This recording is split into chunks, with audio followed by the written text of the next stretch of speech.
மனிதர்களுக்கு வணக்கம். காலவரிசை என்னும் தலைப்பில் 3 விளக்க காணொளிகளும் ஒரு பயிற்சி முறை காணொளியும் பார்த்தோம். அதற்கு வலு சேர்க்கும் விதமாக இணையதள போராளி பக்கத்தில் வெளிவந்த ஒரு பதிவை காணொளியாக பதிவிடுகிறோம். காலம் எனும் நேரம். நேரம் என்பதை மனிதர்கள் மிகவும் தவறாக புரிந்து கொண்டிருக்கிறார்கள். நேரம் என்ற ஒன்று உண்மையில் உண்டா? நேரம், அதாவது காலம் என்பதை நீங்கள் சரியாக புரிந்து கொண்டிருக்கிறீர்களா? இறந்த காலம், எதிர்காலம் என்று எதுவுமே இல்லை. அவை இரண்டும் நிகழ்காலத்திலேயே அதனுடன் ஒன்றாக சேர்ந்து இருக்கின்றன. சொல்லப்போனால் இறந்த காலம், நிகழ்காலம், எதிர்காலம் ஆகிய மூன்றுமே மனிதர்கள் நினைப்பது போல இல்லாமல் புகைப்படம் போல உறைந்து போன நிலையில் மனிதர்கள் அருகிலேயே எப்போதும் இருக்கின்றன. இல்லாத இந்த காலங்களை எல்லாம் இருப்பதாக கற்பனை செய்து கொண்டுதான் பூமியில் இன்றைய மனிதர்கள் வாழ்ந்து வருகிறார்கள். இறந்த காலம், நிகழ்காலம், எதிர்காலம் மூன்றையும் நீங்கள் தினசரி வாழ்க்கையிலேயே, அதாவது உங்களுடைய தினசரி வாழ்க்கையிலேயே அனுபவித்து கொண்டு வருகிறீர்கள். அனுபவத்தில் நீங்கள் அறிந்திருக்கும் இவற்றை இல்லை என்று முட்டாள்தனமாக கூறாதே என்று நீங்கள் நிச்சயம் எம்மை நினைப்பீர்கள். உண்மைத்தன்மையை உங்களுக்கு யாம் முழுமையாக புரிய வைக்கும் வரை இந்த சந்தேகம் உங்களுக்கு இருக்கும். அதனால் இதை புரிய வைக்க வேண்டுமென்றால் முதலில் அடிப்படையான சில தகவல்களை சொல்லிச் செல்ல வேண்டும். இனி வர இருப்பது மிக நீண்ட பதிவு என்பதால் பொறுமையாக உங்கள் வேலை இருந்தால் அதை முடித்துவிட்டு காணொளியை பாருங்கள். ஒளி, அதாவது லைட். ஒளி ஒரு நொடிக்கு 3 லட்சம் கிலோமீட்டர் தூரம் செல்கிறது. அதாவது ஒரு நொடிக்கு 3 லட்சம் கிலோமீட்டர் தூரம் செல்கிறது. இதே வேகத்தில் மனிதர்கள் ஒரு ராக்கெட்டில் பயணம் செய்தால் எதிர்காலத்தை அடைய முடியும் என்று நவீன இயற்பியல் சொல்கிறது. இந்த கோட்பாட்டின் அடிப்படை உண்மையானதுதான் என்பதை அறிவியல் உலகம் கண்டுகொண்டது. ஆனாலும் மனிதனால் இதுவரை ஒரு குறித்த அளவுக்கு மேல் வேகம் கொடுக்கக்கூடிய சாதனத்தை உருவாக்க முடியவில்லை.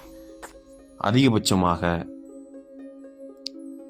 மனிதனால் உருவாக்கப்பட்ட ராக்கெட்டுகளில் சூரியனின் வட்டப்பாதையை நோக்கி அனுப்பப்பட்ட ஹீலியஸ் என்னும் விண்கலமே உயர்வேகம் பெற்று சென்றிருக்கிறது. இது கிட்டத்தட்ட மணிக்கு 2,50,000 கிலோமீட்டர், கிட்டத்தட்ட மணிக்கு, ஒரு நொடி அல்ல, மணிக்கு 1 மணி நேரத்திற்கு 2,50,000 கிலோமீட்டர் வேகத்தில் பயணித்தது. ஆனாலும் இது மனிதன் இல்லாத ஒரு விண்கலம். மனிதன் அமர்ந்து பயணித்த ராக்கெட்டின் அதிஉயர் வேகம் மணிக்கு 40,000 கிலோமீட்டர் வேகம்தான். மனிதன் பயணித்தது 40,000 கிலோமீட்டர் வேகத்தில் அதிகபட்சமாக பயணித்திருக்கிறான். இந்த வேகங்கள் அனைத்தும் ஒளியின் வேகத்துடன் ஒப்பிடும்போது ஒன்றுமே இல்லை என்று சொல்லலாம். ஆனாலும் மனிதன் என்றோ ஒரு நாள் ஒளியின் வேகத்தில் பயணிக்கும் ஆற்றலை பெறுவான் என்று விஞ்ஞானிகள் நம்புகிறார்கள். வேகத்தில் பயணிக்கும் ஆற்றலை அடைந்தால் அவன் எதிர்காலத்துக்கு பயணம் செய்வான் என்று சொல்கிறது அறிவியல். ஆனால் ஒரு பொருள் ஒளியின் வேகத்தை அடையும் போது அதன் எடை கற்பனை பண்ண முடியாத அளவுக்கு அதிகரித்து கொண்டு செல்வதோடு அதன் உருவம் சிறியதாக குறுகி கொண்டே போகும். எப்படி என்றால், ஒரு சிறிய குண்டை எப்படி தூக்கி வீசும்போது எப்படி போகிறதோ அது போலவே ஒளியின் வேகத்தில் பயணிக்க ஆரம்பிக்கும் போது இப்படிப்பட்ட விளைவுகளை சந்திக்க வேண்டும் என்பதாலேயே மனிதனால் ஒளியின் வேகத்தை அடைய முடியாது. ஒளியின் வேகத்தை அடையும் போது ஏற்படும் விளைவுகள் மனிதனை தாக்காதவாறு பாதுகாப்பாக அவன் அமர்ந்து செல்லும் ஒரு இயந்திரத்தை தயார் செய்தால் ஒளியின் வேகத்தில் பயணம் செய்யலாம் என்று. அப்படி ஒரு இயந்திரத்தை தயாரிக்க பலவித முயற்சிகளும் நடைபெற்று கொண்டிருக்கின்றன. கால இயந்திரம், டைம் மிஷின் என்கிறார்கள். இதுவரை பல வடிவங்களில் கால இயந்திரங்கள் உருவாக்கப்பட்டு ஒளியின் வேகத்தில் பயணித்து இருக்கின்றன. ஆனாலும் கால இயந்திரம் பல வடிவங்களில் உருவாக்கப்பட்டு ஒளியின் வேகத்தில் பயணித்து இருக்கின்றன. ஆனாலும் அவையெல்லாம் ஹாலிவுட் திரைப்படங்களில் மட்டும்தான். நிஜத்தில் அது இன்னும் சாத்தியப்படவில்லை. அப்படியென்றால் மனிதனால் கால இயந்திரம் ஒன்றை உருவாக்கவே முடியாதா என்று நீங்கள் கேட்டால் முடியும். மனிதனால் அது சாத்தியமில்லாமல் இருக்கலாம்.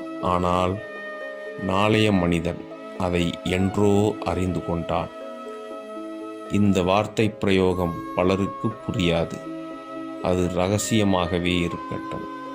அந்த சாத்தியக்கூற்றை கொடுப்பதுதான் அண்டத்தின் பரந்த வெளியெங்கும் பரவி கிடக்கும் கருஞ்சக்தி, கரும்பொருள். இந்த இரண்டும் தான். இந்த பிரபஞ்ச வெளியெங்கும் உள்ள நட்சத்திரங்கள், நெபுலாக்கள், கேலக்சிகள் அனைத்தும் ஒன்று சேர்த்தால் பிரபஞ்ச வெளியின் 4% அளவிலேயே காணப்படுகின்றன. எஞ்சியிருக்கும் 96% பிரபஞ்ச வெளியில் 70% அளவில் டார்க் எனர்ஜியும் 26% அளவில் டார்க் மேட்டர்களும் நிறைந்திருக்கின்றன.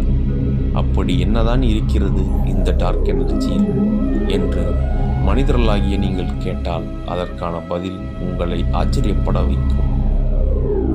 இதுவரை பூமியில் எரிசக்தி முதல் மின்சக்தி வரையுள்ள அனைத்து சக்திகளையும் பெற மனிதர்களாகிய நீங்கள் பெட்ரோலியத்தையும், காற்றையும், நீரையும், சூரியனையும் நம்பி வந்தீர்கள்.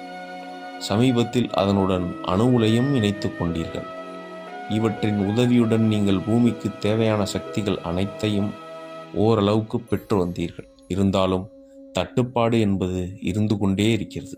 ஆனால் டார்க் எனர்ஜியை எடுத்துக்கொண்டால் 1 லிட்டர் கன அளவு உள்ள டார்க் எனர்ஜியின் மூலம் உலகத்தில் உள்ள அனைத்து நாடுகளுக்கும் 100 வருடங்களுக்கு தடையில்லா மின்சாரம் தொடர்ந்து கொடுக்க முடியும்.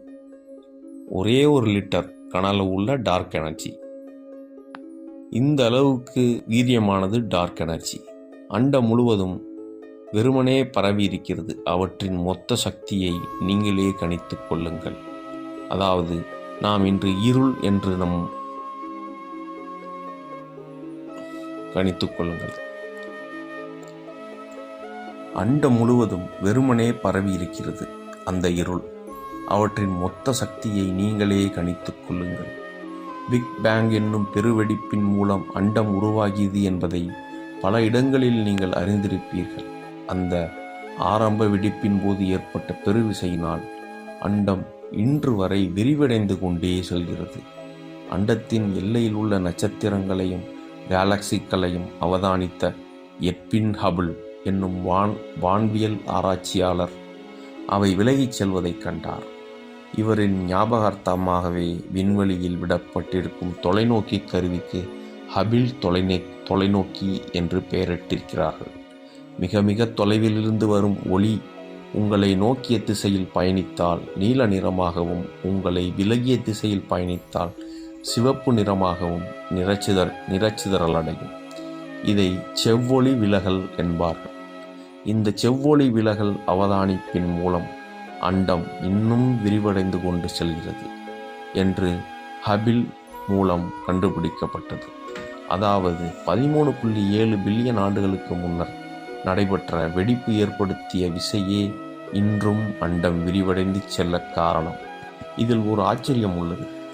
ஆரம்ப வெடிப்பினால் ஏற்பட்ட விசையினால் அண்டம் விரிவடையுமானால் அவை விரிவடைந்து செல்லும் வேகம் படிப்படியாக குறைந்து ஏதோ ஒரு கட்டத்தில் நின்றுவிட வேண்டும். உதாரணத்திற்கு, ஒரு பந்தை பெரும் விசையுடன் மேல் நோக்கி நீங்கள் தூக்கி எறிந்தால் அந்த விசையின் சக்தி படிப்படியாக குறைந்து பூஜ்ஜியமாகி பந்து கீழே விழ வேண்டும். அதுபோல அண்டமும் என்றாவது ஒரு நாள் தன் விரிவடையும் வேகத்தை குறைத்து பூஜ்ஜியத்தை அடைய வேண்டும். ஆனால் நடந்து கொண்டிருப்பதோ வேறு. அண்டம் விரிவடையும் வேகத்தை குறைப்பதற்கு பதில் அதிகரித்து கொண்டே செல்கிறது. விசித்திரமாக உள்ளதா? அதாவது அண்டம் ஆக்சலரேஷன் பெற்று மேலும் வேகத்தை அதிகரித்து விரிவடைந்து சென்று கொண்டே இருக்கிறது. அண்டம் விரிவடைவதற்குரிய வேக வளர்ச்சியை கொடுப்பது யார்? நன்றாக சிந்தியுங்கள். அண்டம் விரிவடைவதற்குரிய வேக வளர்ச்சியை கொடுப்பது யார்? Dark energy. மிகவும் வீரியம் வாய்ந்த ஒரு சக்தி. பூமியில் அதற்கு இணையான ஒரு சக்தி கிடையவே கிடையாது. இந்த டார்க் எனர்ஜியை மனிதன் எப்போது கையாளும் வகையில் தனது அறிவை பெறுவானோ அப்போது ஒளியின் வேகத்தில் பயணிப்பது என்பதெல்லாம் வெகு சுலபமான காரியமாக ஆகிவிடும். ஒளியின் வேகத்தில் பிரயாணம் செய்யும் மனிதன் எதிர்காலத்துக்கு பயணம் செய்யலாம். ஆனால் இறந்த காலத்திற்கு எப்படி பயணிப்பது? Warm whole. அண்டத்தில் இருக்கும் 2 வெளிகளை குழு போன்ற வடிவிலான ஒன்று இணைத்து வைத்திருக்கிறது. அண்டம் என்பது வளைந்த நிலையிலேயே இருக்கிறது. அப்படி வளைந்திருக்கும் பகுதிகளில் குழாய் போன்ற அமைப்பின் மூலம் பல ஒளியாண்டுகள் இடைவெளி தூரத்தில் இருக்கும் ஓரிடத்திலிருந்து அடுத்த இடத்திற்கு சொற்ப நேரத்துக்குள் சென்றுவிட முடியும். நவீன இயற்பியலின்படி இந்த வோர்ம்ஹோலை அண்டத்தின் எந்த இடத்திலும் மனிதர்களால் உருவாக்க முடியும். வோர்ம்ஹோலின் வாசல் என்பது அணுக்கருவின் அளவுக்கு மிகச்சிறியதாகத்தான் இருக்கும். அதை மிகப்பெரிய சக்தியை கொடுத்து திறந்தால் அந்த வோர்ம்ஹோலை மிகப்பெரிய சக்தியை கொடுத்து திறந்தால் மனிதன் பிரயாணம் செல்லும் அளவுக்கு பாரிய ஒரு துளையாக அது திறக்கும். அதனுள் நுழைந்து அண்டத்தின் அடுத்த வெளிக்கு மனிதர்களால் சுலபமாக சென்றுவிட முடியும். ஆனால் அணுக்கருவின் அளவு சிறியதாக இருக்கும். வோர்ம்ஹோலின் ஒரு முனையை திறக்க தேவையான சக்தி மனிதனிடம் இன்றைய விஞ்ஞானத்தின் நிலையில் கைவசம் இல்லை. ஆனால் எப்போது மேலே சொல்லப்பட்ட டார்க் எனர்ஜி என்பது மனிதனின் கைவசப்படுகிறதோ அப்போது இதுவும் சாத்தியமாகிவிடும். வோர்ம்ஹோல் வாசல்களும் திறக்கப்படும்.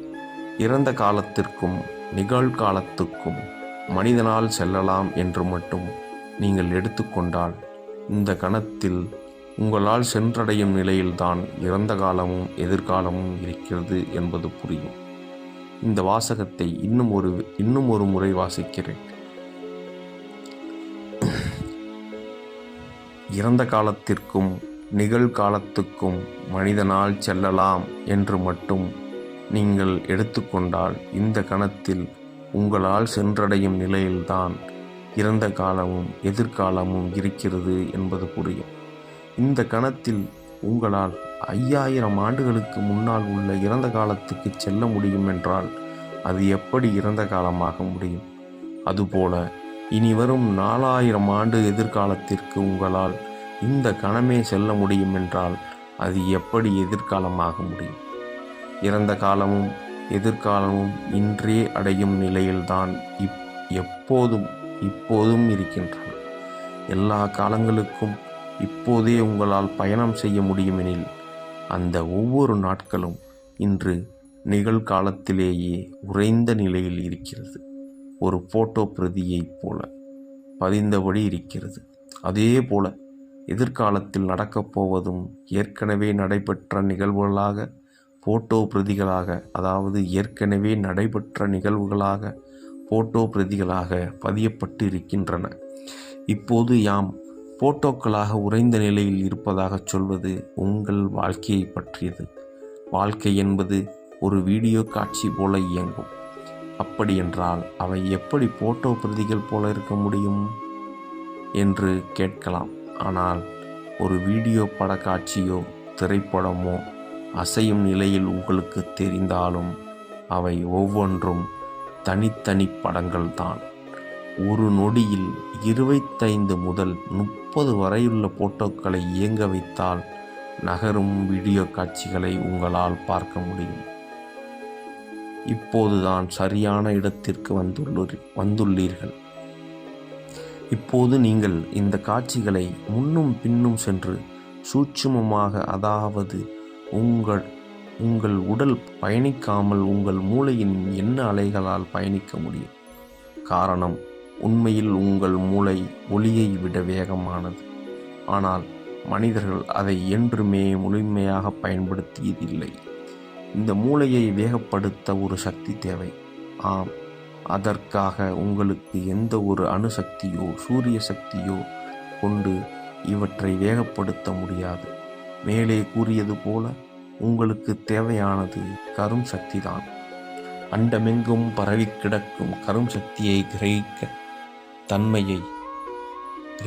தன்மையை மனித உடலும் மூளையும் பெற்றுள்ளன. ஆனால் மனித இனம் அதை பயன்படுத்தும் விதத்தை மறந்துவிட்டது. மீண்டும் அதை மனித இனம் அறிந்து கொண்டு கிரகிக்க வேண்டிய சூழலை நோக்கி செல்கிறது. புரிந்தோருக்கு மட்டும்.